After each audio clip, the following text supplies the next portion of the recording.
So, it's been 7 very close rounds and the score is once again tied up. In the later rounds, we'll be comparing the gaming performance, but before we get to that, in this round we'll be taking an in-depth look at the media playback features. So once again, hold on to your hats and get ready for some heavyweight game console action. It's LP from Techno Buffalo, and welcome to the next installment of the Console Wars. In this round, I'm going to try to cover all the essentials relating to the media playback properties, from supported video formats to media server streaming and media center features.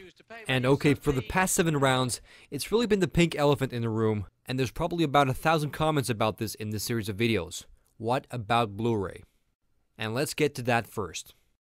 As you guys probably know, Blu-ray and HD DVD duked it out a couple of years ago, and the defeat of HD DVD meant for the standardization of a single high-definition media.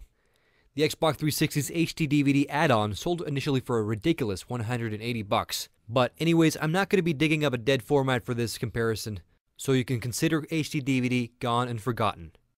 I've seen and read a lot of comments saying, who needs Blu-ray when upscale DVDs are just as good? Well, this ain't exactly true.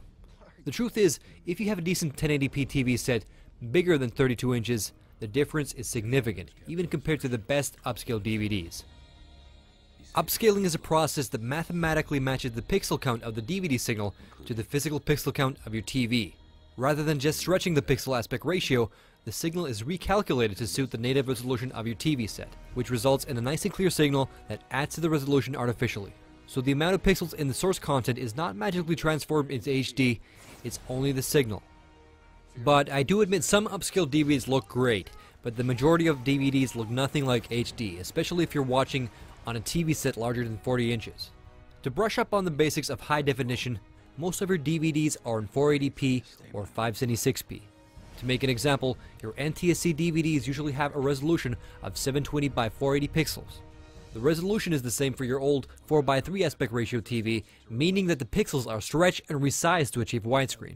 Now, with high definition 1080p content, the resolution is 1920 by 1080 pixels, which is the exact same pixel aspect ratio of your full HD TV set. Now, this means that there's no scaling, no stretching, and every stored pixel on the media will be displayed natively at your TV set. While standard definition DVDs have 350,000 pixels, a Blu-ray with a 1080p signal has over 2 million pixels, which is exactly 6 times the amount you find on your standard definition 480p DVD. Not only is the sharpness improved in 6 times the resolution, every pixel adds the possibility of more colors and shades of gray, translating into more color depth. The amount of colors on the media cannot even be produced on your average LCD TV. But if you've had the opportunity of seeing a Blu-ray playing on an OLED screen, you've probably seen its potential. Thankfully, Sony was kind enough to send me a 40-inch prototype OLED screen for this particular review, so I know what I'm talking about. Okay, that was a blatant lie. I wish they did though. Picture quality is one thing, but motion processing is another. This can get a bit tricky, so put on your smart caps. Most theatrical movie releases have a frame rate of 24 frames per second, which is directly incompatible with your standard TV with a refresh rate of 50 or 60 Hz. The frame rate of the video source has to match or has to be equally dividable with the refresh rate of your TV. So up until recently, the native frame rate of film has needed to be converted for video to suit the refresh rates of old TVs.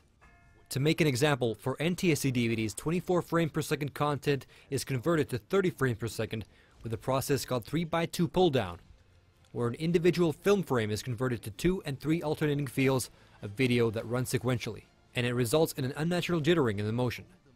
So if you're watching a DVD or Blu-ray for that matter off a TV that only supports 50 or 60 Hz, it will have some slight jittering in the motion. This is even more noticeable on high definition content. But Blu-ray brings an excellent solution to the issue that has plagued video content since the days of Betamax. Blu-ray adds native 24 frames per second support for newer TV sets that are capable of 24 Hz playback.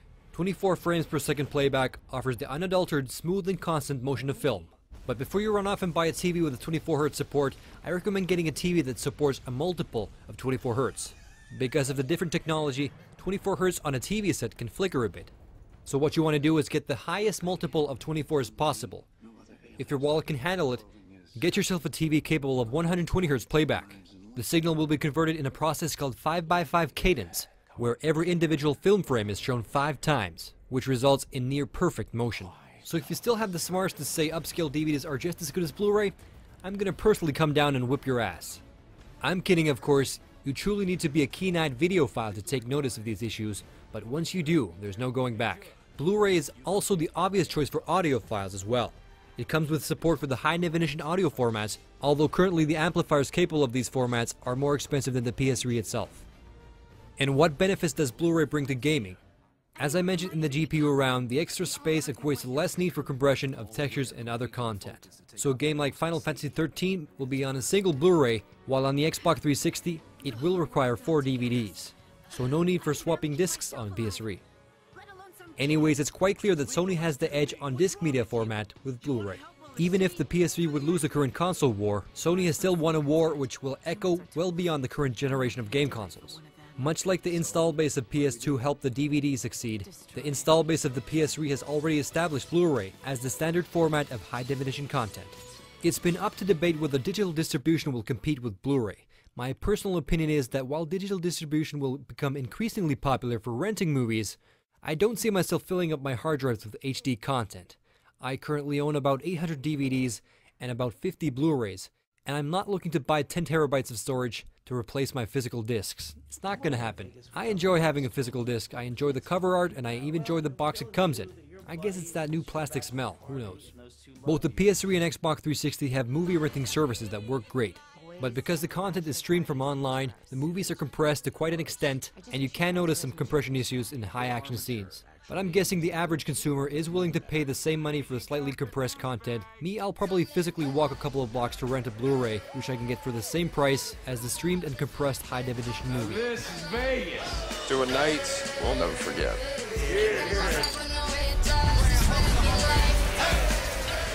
But, as I mentioned, I have about 800 DVDs and I have no intention of replacing them with Blu-ray discs.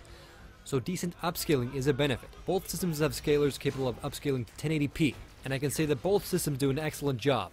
But the PS3 takes the slight edge here as well, with better detail and color separation. That sets it apart from the DVD upscaling on the Xbox 360. The one media format personally for me that the game consoles have replaced are CDs. These days I mostly play my music off my PS3. It's just so easy and fast.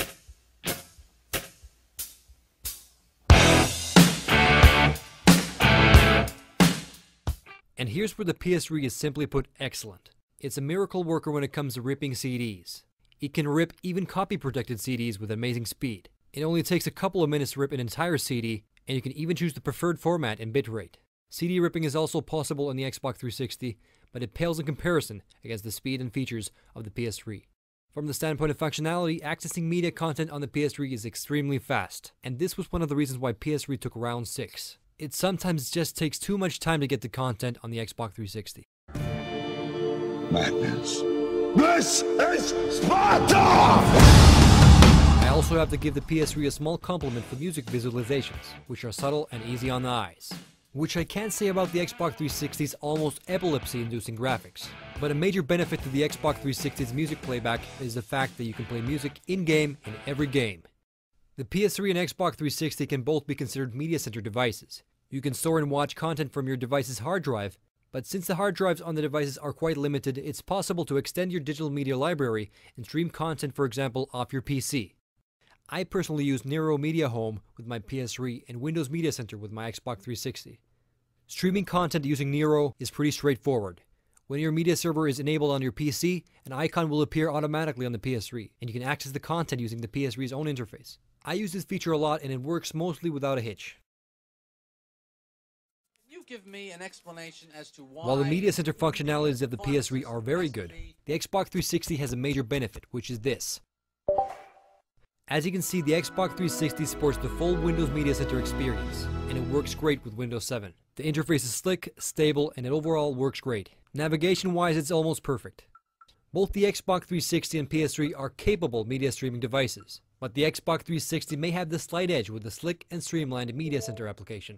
Media Center capabilities go hand in hand with format support, and thankfully the PS3 and Xbox 360 both have extensive format support. Both systems can handle H.264 and DivX, and the most common formats, but it seems that the PS3 can handle the formats a bit faster. When playing back some formats, there's a subtle lag when rewinding on the Xbox 360. Slightly disappointing with both systems is the fact that files with MKV wrappers are not supported.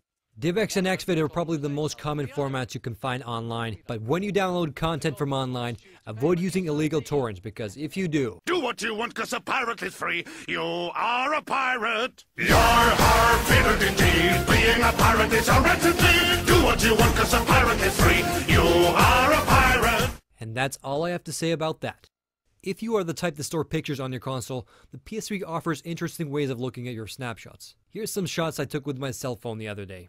And as you can see, there's some very cool ways of looking at your pictures on the PS3. You can look at pictures on your Xbox 360, but it's not as elegant an interface as on the PS3.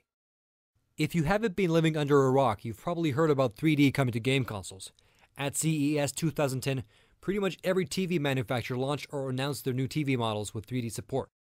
The PS3 is backed up by Nvidia, a company which already came out with 3D vision technology about a year ago. I'm not sure if the PS3 will use this existing technology, but in relation to media playback, Blu-ray gives a major benefit to 3D, as Blu-ray 3D will become the standard format for 3D movies, and the PS3 supports this out of the box. So the PS3 may have a slight head start on 3D, but I have a feeling that by the time 3D hits the mass market, there will be a PlayStation 4 and there will be an Xbox 720. Not to mention the Nintendo Wii 3D. But definitely the PS3 is more future-proof when it comes to media playback. This installment is coming to an end, and there's probably no surprises who takes this round. The media center capabilities of the Xbox 360 are excellent. It makes up for some shortcomings in functionality and speed of use. But as an overall media playback device, the PS3 takes the Xbox 360, mostly thanks to, you guessed it, Blu-ray. The Xbox 360 has good DVD upscaling, but of course, there's really no competition in video playback. The PS3 supports more formats and has better overall media playback functionality. The PS3 is up 1 point, and in the next round we'll be comparing the best looking multi-platform games on both consoles. Stay tuned for the next installment of the Console Wars.